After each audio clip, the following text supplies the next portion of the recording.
11th UK Caribbean Forum. Of course, it's not my home country, but I'm a Caribbean man, so I have the right to welcome you, Minister, and your delegation, and our friends from the other CARIFORUM countries to Kingston. Today's forum has been convened to allow the Caribbean and the UK to have productive discussions with a view to reaching agreements on concrete measures that will improve the quality of our lives, of the lives of our citizens. It is an opportunity that we should grasp with both hands. That we are gathered here today for our 11th forum is testament to the enduring relationship between our Caribbean countries and the United Kingdom.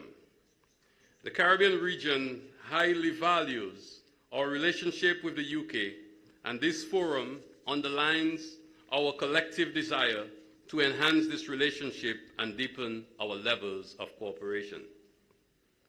We share a bond built on culture, history, trade, and crucial contributions made by the people of the Caribbean to the development of the United Kingdom, and acknowledge the value of these connections as they serve as the basis for our strong relations.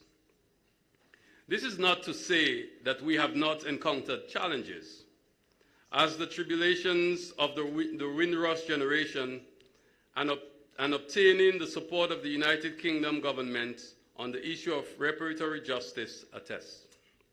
Yet, we recognize that our continued engagement is a testament to the maturity and endurance of the UK-Caribbean solidarity.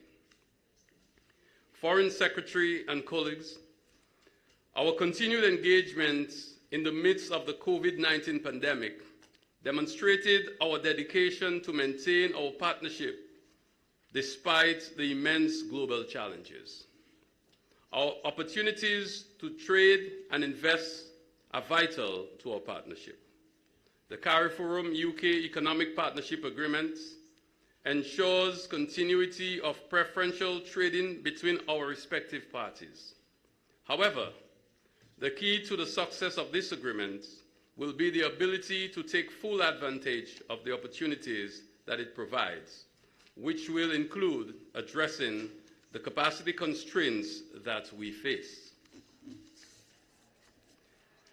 As we get closer to COP28, we must face the looming climate crisis with a sense of realism and a spirit of innovation to achieve our sustainable development goals and ultimately meet our target of keeping average global temperature rise below 1.5 degrees Celsius. The window of opportunity closes with every passing day. The Caribbean continues to be consistent in its call for developed nations to do more to lessen their emissions and assist small island and low-lying coastal development states to adapt to the consequences of rising global temperatures. The cooperation and influence of developed states like the United Kingdom are essential to fulfill our objectives to build climate resilience. Colleagues, when we last convened, we proposed a plan of action to guide and focus our cooperation in key areas, including recovery from the COVID-19 pandemic, bilateral and regional cooperation, trade, crime, shared values, and climate change. Regrettably, the 10th UK Caribbean Forum has provided few tangible results. I therefore look forward to the refining of this plan of action in our engagement today and to identifying tangible commitments to enhance the sustainable development of the region. The challenge for this forum is to agree on activities that are focused, actionable, and measurable. We must engage our collective will and resources to ensure that engagements such as these are meaningful and productive. I therefore look forward to your active participation in our deliberations, and to targeted and strategic plans that will redound to the benefit of our citizens. Ladies and gentlemen, my apologies, but I am just reading this for the first time.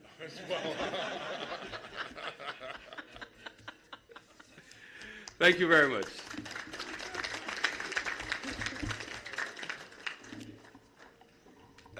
Madam Secretary General, Foreign Ministers, my stand-in co-chair, can I thank you all for, and other distinguished delegates, of course, can I thank you all for being here today.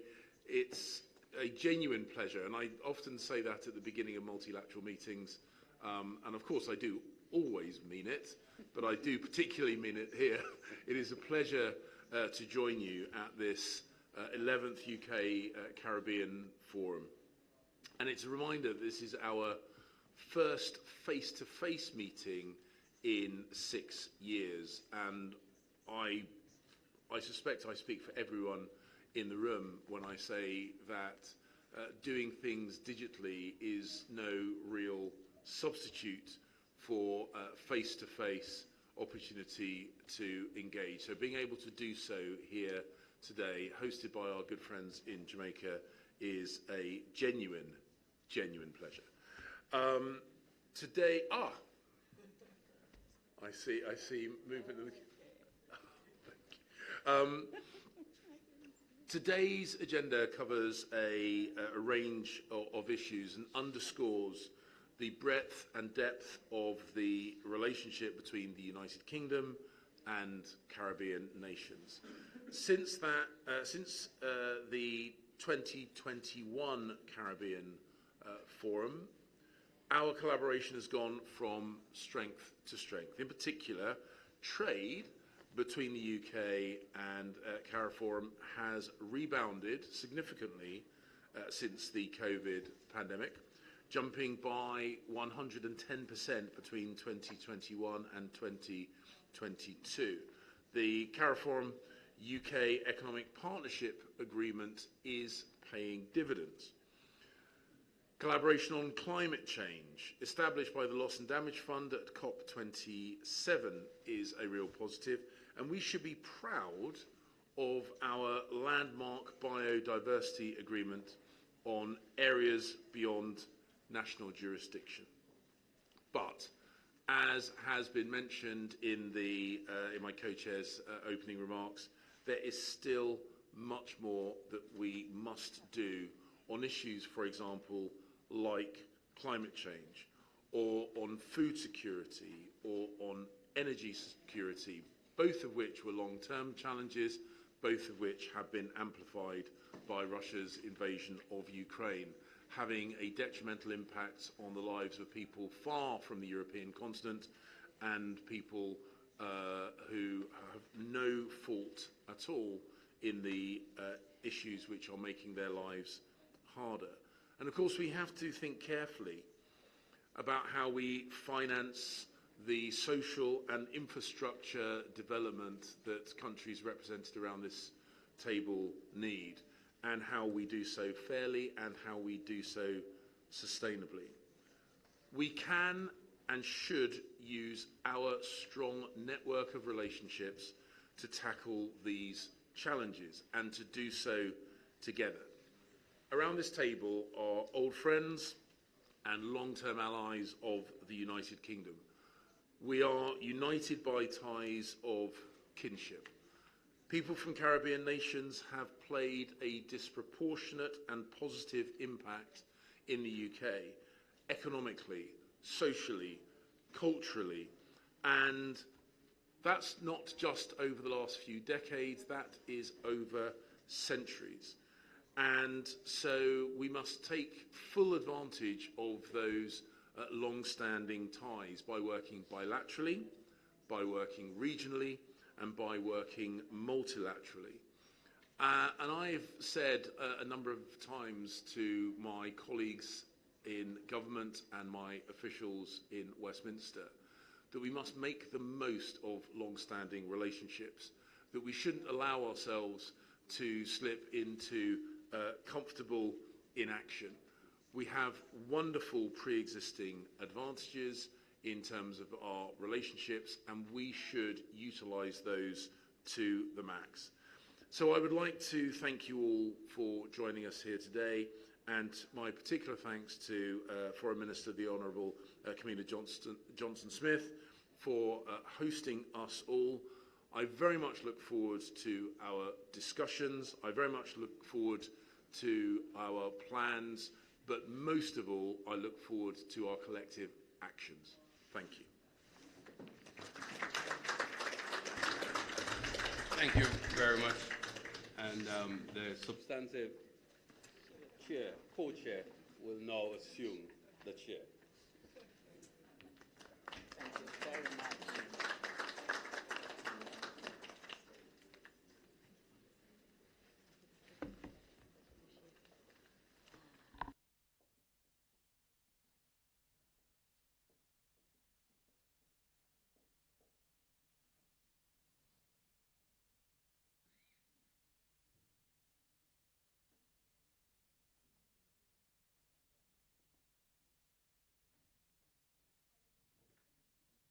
Good morning. It seems that the universe has conspired so that there is no morning when Murphy does not have his hand firmly on my schedule for the day. Your Excellency, Carla Barnett, Your Excellency, the Right Honourable James Cleverly, Secretary of State for Foreign, Commonwealth and Development Affairs of the United Kingdom of Great Britain and Northern Ireland, and my co-chair, Ministers of Foreign Affairs and heads of delegation of the Caribbean Community, the Dominican Republic and the Republic of Cuba, delegation members including Caribbean heads of mission resident in London, those present physically and those online, members of the media, distinguished ladies and gentlemen, good morning to you. Jamaica is deeply honored to host this 11th United Kingdom Caribbean Forum, and we're particularly pleased that we're able to do so, as this is the first in-person staging of the forum in 7 years. Over the previous 2 days, it's of course been a pleasure to engage with the CARICOM foreign ministers and Secretary General in the 26th meeting of the COFCOR here in Kingston. May I therefore extend a very special welcome to Foreign Secretary Cleverly, who is undertaking his very first visit to the Caribbean since his appointment as Secretary of State for Foreign, Commonwealth and Development Affairs, to the Honourable Josefina Vidal, Vice Minister of Foreign Affairs of Cuba, who is visiting Jamaica for the very first time as well, and the Honourable Hugo Rivera, Vice Minister of Economic Affairs and International Cooperation of the Dominican Republic, definitely not on his first visit here. Excellencies, the United Kingdom is one of the Caribbean's longest and most dynamic development partners. Our bond is built on shared culture, trade, and crucial contributions that have been made and are being made by the peoples of the Caribbean to the development of the United Kingdom. The value and strength of these connections is undeniable. In the 25 years since this forum was first convened, it's remained the foremost mechanism for high-level political consultation and dialogue between the UK and the Caribbean. These engagements have led to deeper cooperation, which has been critical to our goals of shared security, prosperity, and development. We're therefore confident of productive discussions today, including on our challenges, such as the issues of the Windrush generation and reparatory justice. But our meeting in this forum has also allowed us to keep our finger on the pulse of emerging needs and opportunities in an ever-evolving global environment, thereby providing and proving its resilience and flexibility as a tool for strategic engagement. Since the 10th Forum convened virtually in 2021, we've witnessed the tragic return of war in Europe. The security and humanitarian crises resulting from the war in Ukraine are undoubtedly being felt by our UK counterparts. But here, in the Caribbean, its far-reaching impacts are also being felt, particularly in the form of ballooning food and energy bills. Furthermore, associated sanctions continue to exacerbate an already fragile global economic situation in which smaller economies, such as ours, are disproportionately affected. The Caribbean has long championed and will continue to champion the principles of sovereign equality of states, territorial integrity, non-interference, the peaceful settlement of disputes, and adherence to international law. We urge countries to make efficient use of all existing mechanisms to address the global consequences of the war on developing countries and, of course, to bring the conflict to an end. Excellencies, ladies and gentlemen, we find ourselves in the Caribbean on the front lines of another kind of crisis, from which the casualties are steadily increasing. Scientists and experts continue to issue dire warnings that our very survival depends on not exceeding the Paris Agreement target of 1.5 degrees Celsius. That window is fast closing. The city of Kingston, where we are privileged to be today, is itself to reach climate departure this year. If this occurs, Kingston will be the second city in the entire world to experience this dangerous phenomenon, where the climate begins to enter a new state and temperatures that were once considered extreme become the norm. The world can no longer afford to conduct climate matters business as usual. The Caribbean's survival is contingent on an ambitious climate action plan and the fulfillment of climate financing commitments by the global north. Both are urgently required. As we get closer to COP28, we must face the looming climate crisis with a sense of realism and a sense and spirit of innovation. I'm therefore heartened to learn, Foreign Secretary, of the UK's own recognition of the dangers of climate change and commitment to ensuring that there's real action. We look forward to learning more about this during our deliberations today. Underscoring the multiple and interlocking challenges faced by the countries of the Caribbean is the lack of effective financing for development. The lack of fiscal space due to high levels of indebtedness and the inability to access grant and concessional financing due to OECD criteria for graduation are not new areas of advocacy for Caribbean countries. The interlocking crises which we face, however, deepen the urgency of our call for attention to new approaches to the international financial architecture and its alignment with our collective desire and intentions to achieve the Sustainable Development Goals. We will speak more about that later.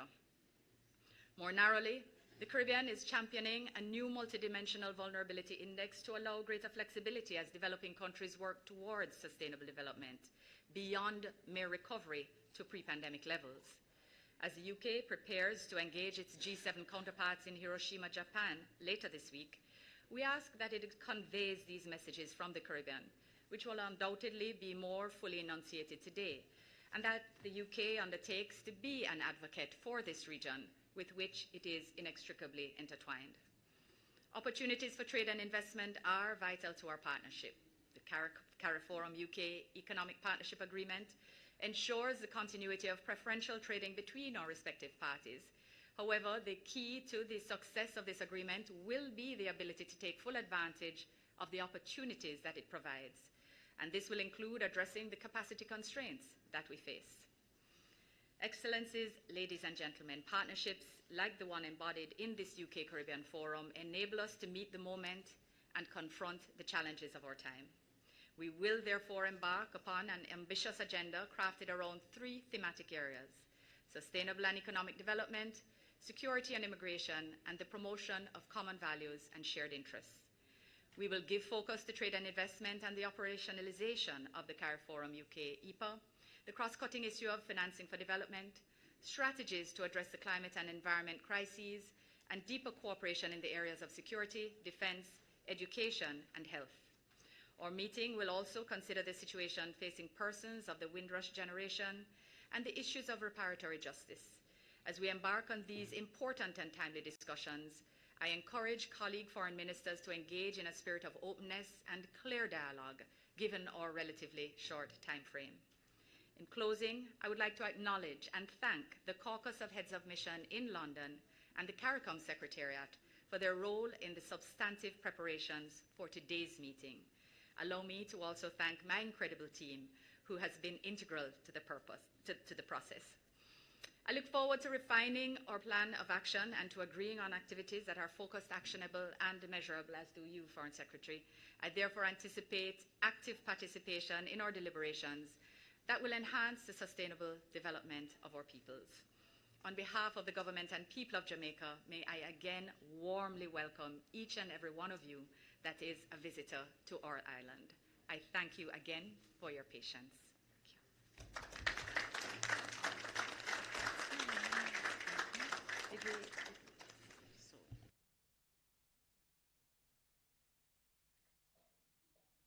May I now hand the floor to Her Excellency Dr. Carla Barnett, Secretary General of the CARICOM and the CARIFORUM. Thank you very much, Madam Co-Chair. Since we are late on time, I will not read my whole speech. I will post it on the internet. But I do want to say all protocols having been accepted so far, I am pleased to be here to address you. I want to, in particular, record our appreciation to the team in London. That's the Caribbean High Commissioners and the ambassadors, as well as their counterparts from the Foreign Commonwealth and Development Office, who have worked very hard, very diligently to bring us to this place. So I want to record that. And I also want to say, Foreign Secretary, that I look forward to signing with you the Memorandum of Understanding, which will put in place a mechanism for follow-up and for developing of a process that will take us forward.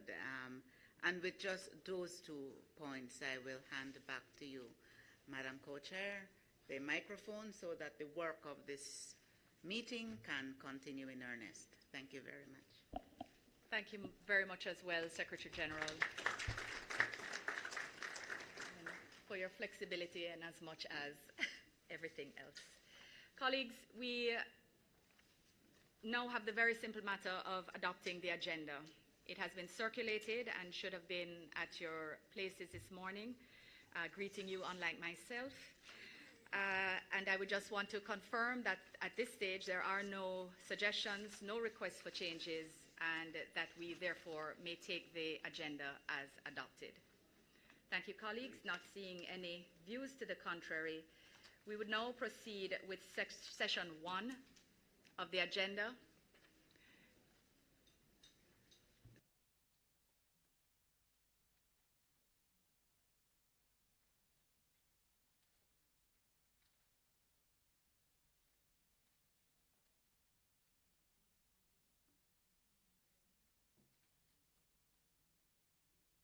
Colleagues, before we actually start session 1, would love to invite all of us, all of the foreign ministers and heads of delegation to join us on the platform for a family photo before we engage in the formal business of the day. Colleagues, if we could just mobilize very quickly.